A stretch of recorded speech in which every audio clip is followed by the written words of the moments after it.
Bismillahirrahmanirrahim. Jumat pagi ini saya silaturahmi dengan Bapak Abdul Nur Adnan.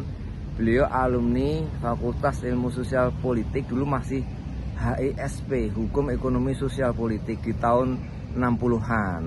Allah izinkan beliau berkunjung ke kampus ini setelah usia di atas 80. Ya, dan alhamdulillah saya mendampingi beliau. Monggo Pak Nur ngendika.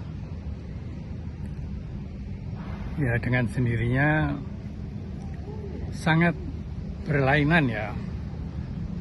Fakultas Sospol zaman saya dulu yang masih mempunyai kampus di Pagelaran, di Keraton Yogyakarta, dengan Visipol sekarang yang mempunyai gedung yang megah dengan mahasiswa-mahasiswanya yang, nah saya pakai begini biar kelihatan seperti orang, biar ganteng, wes ganteng. Monggo lanjut Pak Nur. Jadi saya masuk ke Sospol. Mengapa saya masuk ke Sospol? Karena saya bercita-cita ingin menjadi diplomat. Masya Allah, iya. Karena diplomat itu bekerjanya di luar negeri. Subhanallah. Godaannya tidak terlalu banyak. Saya maksud godaan itu godaan korupsi dan sebagainya. Iya. Kalau di dalam negeri, dalam benak saya, untuk bisa hidup, apalagi punya anak untuk disekolahkan, Iya. yang saya baca di majalah-majalah itu, ya kita terpaksa korupsi. Nah, supaya tidak perlu korupsi, bekerjalah di luar negeri. Subhanallah. Salah satu di antaranya adalah menjadi diplomat. Nah, karena itu tahun 66 saya lulus dari Fakultas Sosial dan Politik, jurusan Hubungan Internasional.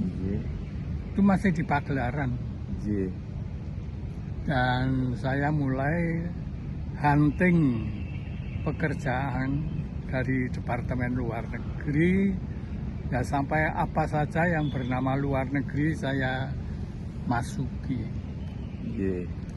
Tapi berhubung keadaan pada zaman itu, yaitu tahun 65, tahun pemberontakan G30 SPKI, kantor-kantor pemerintah itu tutup, tidak menerima pegawai baru sampai pengumuman selanjutnya.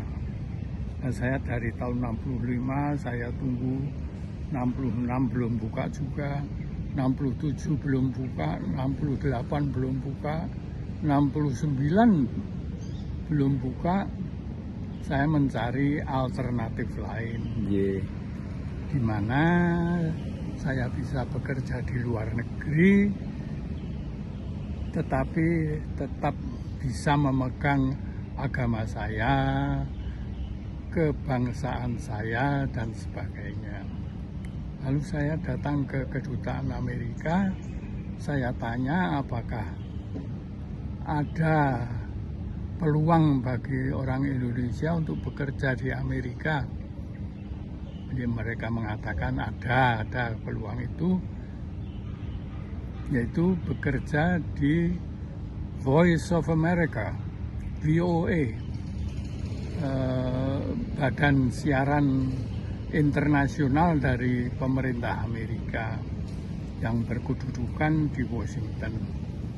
Kalau saya berminat, demikian mereka mengatakan, boleh ikut pendaftaran yang akan dilangsungkan tidak lama lagi, dan nanti juga akan diperiksa, diteliti kebisaan saya menerjemahkan dari berita-berita dalam bahasa Inggris ke bahasa Indonesia, kemudian kebisaan kita untuk melakukan laporan-laporan, dan itu semua bagi saya tidak begitu sulit karena saya sebelumnya juga bekerja di RRI Jogja sebagai wartawan mahasiswa yang diberi waktu setiap harinya itu setengah jam khusus untuk mahasiswa, yaitu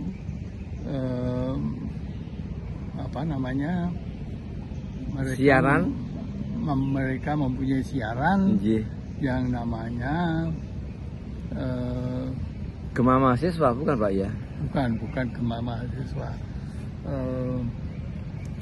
Universitaria. Jadi saya punya pengalaman di situ, dan juga saya mempunyai pengalaman jurnalistik. Saya mempunyai waktu itu sudah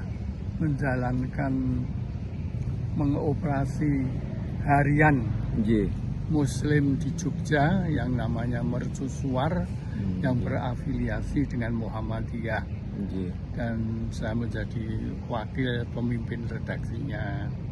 Jadi saya mempunyai background kewartawanan dan juga background penyiaran. Oleh karena itu tidak begitu sulit bagi VOA untuk merekrut saya. Kemudian saya mulai bekerja di Washington pada tahun 1969. Subhanallah. Saya bekerja di sana hampir 40 tahun saya bekerja di VOA. Pada tahun 2008 saya pensiun. Saya punya 3 anak, 4 cucu, tetapi saya tetap tinggal di Amerika. Saya tetap memegang paspor biru, paspor Indonesia, sebagai orang Indonesia. Begitulah cerita saya. Matur nuwun Pak Nur, 7 menit telah berlalu. Mohon maaf, nanti suatu ketika insya Allah izinkan kita bersua kembali. Ya, Sekian. sama-sama. Assalamualaikum warahmatullahi wabarakatuh. Waalaikumsalam.